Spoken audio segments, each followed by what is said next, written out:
I'm completely bilingual in both Spanish and English, with a C1 level certificate in Spanish from the Cervantes Institute in Spain. And I have no reason to be. I have no Latino or Spanish ancestry, and I'm from a small town outside of Cleveland, Ohio, where going to a Mexican restaurant is considered a cultural experience. So in this video, I'm going to be explaining the key things that I did to get me to the bilingual level in Spanish, and if you implement these strategies, you will learn faster. I guarantee it. So let's get into it.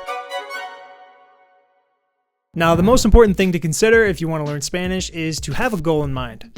This could be something simple like you want to order in Spanish on your vacation in Mexico. But if you don't have a goal, then your learning will be aimless and you won't be able to structure your studying because you won't be studying for anything in particular. It's also a lot harder to stay motivated if you don't have a goal. So think about why it is that you're learning Spanish and what you'd like to accomplish. In my case, for example, my most recent goal was to get C1 certified in Spanish. And if you don't know what that is, there's this thing called the Common European Framework Reference for Languages.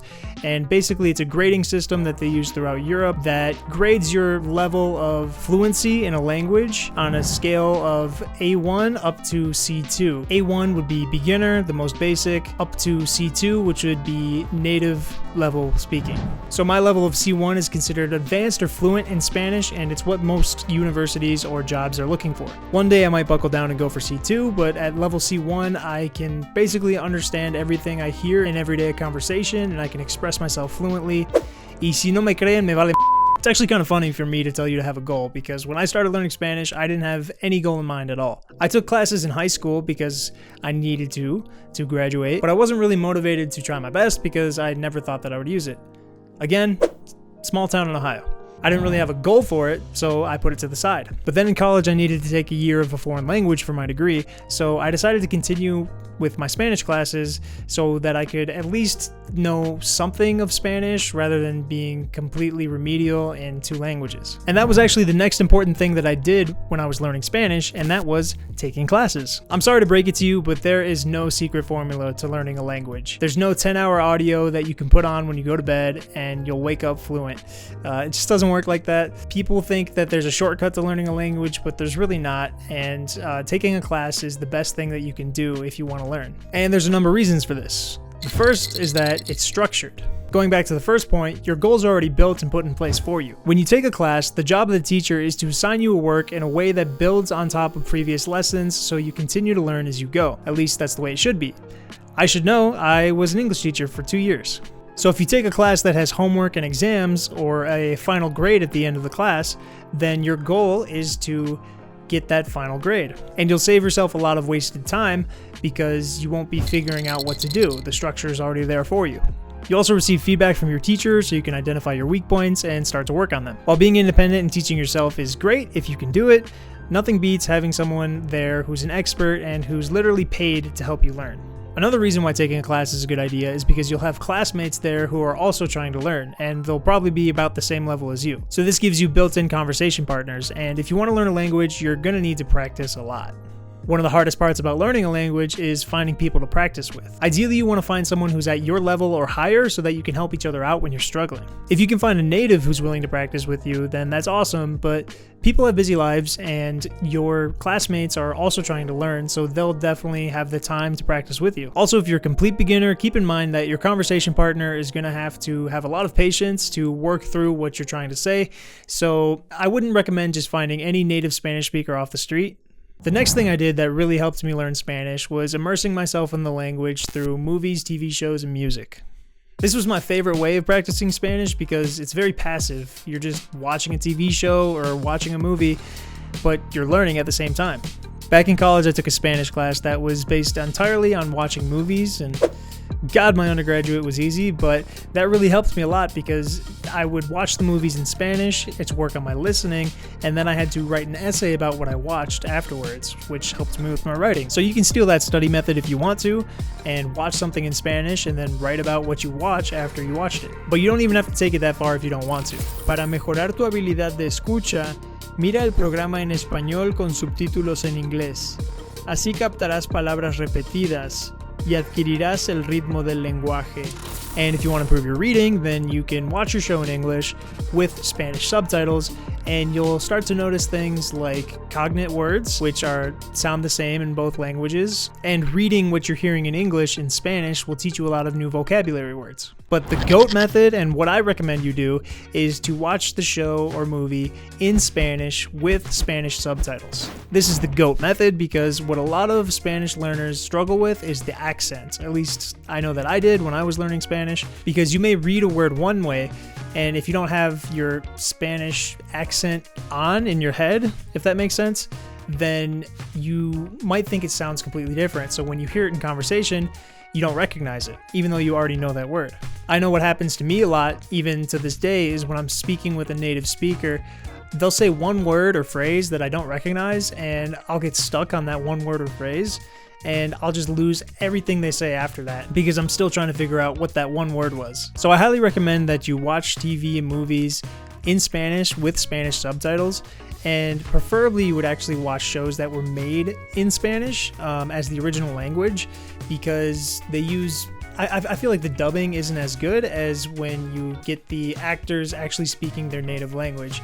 Some of my favorite movies and TV shows I watched when I was trying to learn Spanish are on Netflix, and they're La Casa de Papel, Luis Miguel la Serie, Sky Rojo, Ya No Estoy Aquí, Pan's Labyrinth, The Motorcycle Diaries, and anything directed by Pedro Almodovar. If you're a relative beginner, I would recommend watching shows or movies that you're already familiar with so that you understand what's happening even if you don't understand the words that you're hearing or seeing. And this method goes for music as well. You can watch lyric videos on YouTube of Spanish songs and learn that way. If you want any recommendations for what Spanish songs to listen to, I'll leave a Spotify playlist in the description down below of all my favorite Spanish songs. I know it can be kind of hard to find what you like when it's in another language, so a lot of my music that I listen to in Spanish I got from recommendations from friends. And that brings me to the next thing I did that helped me learn Spanish, and that was making Spanish-speaking friends. If you can find some friends who are native Spanish speakers, which shouldn't be too hard because there's nearly 550 million Spanish speakers in 21 different countries, they can be a huge boost to your Spanish learning. And the reasons for that are not only the obvious ones, like having someone to practice with, but also because your Spanish-speaking friends can bring you into their world.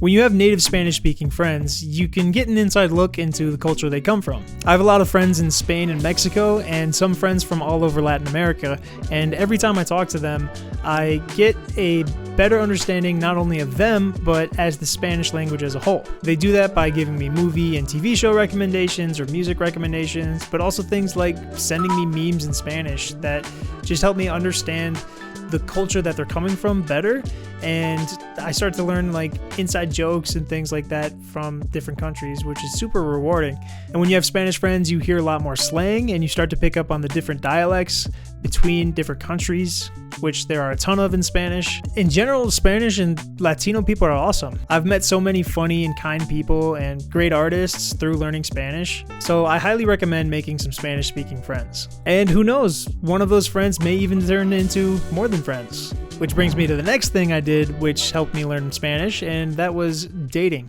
So my girlfriend, the love of my life, Sophia, is Mexican. And for the greater part of the beginning of our relationship, we spoke entirely in Spanish. Dating somebody in another language is fun, but very challenging and very rewarding. In the beginning, learning how to flirt was interesting because of cultural differences, and sometimes I would say things that came off maybe as harsh, because in the United States, for example, we try not to show too much interest. There's a lot of playing hard to get that goes on. And in Mexico and Latin America, I feel like women are used to receiving a lot of compliments. So I may have said things that came off as offensive, but that was part of the learning process, and I met a girl who was willing to put up through those awkward stages, and those awkward moments in the beginning led me to improving my Spanish overall. Then when you're dating someone in another language, you tend to spend a lot of time with that person, so you're practicing a lot, and you're thinking about that person and texting them, also practicing, and hopefully, you know, if you like that person, you want them to like you too, so you try to make jokes, you maybe take them to interesting places where there's a lot to talk about, and you get better naturally just by interacting with the person that you're dating. So I'm not saying every Spanish learner should go out and find themselves a spicy Latina. Not everybody can handle it, but it worked for me, so That's one way you can learn Spanish. And it worked so well for me, in fact, that it led me to move here to Mexico. And that's the final thing I did to become bilingual in Spanish. To be honest, if it wasn't for my wanderlust, I probably would have never continued to learn Spanish. But I always had a really strong desire to travel the world, and that desire led me to have now lived in 3 different Spanish-speaking countries. If there were one shortcut to learn another language, it would definitely be this. When you go abroad, or live abroad, you become completely immersed in your target language. This is exactly what you want to learn a language. It's sort of like being a little kid discovering the world around you again. Everything around you will look and sound different.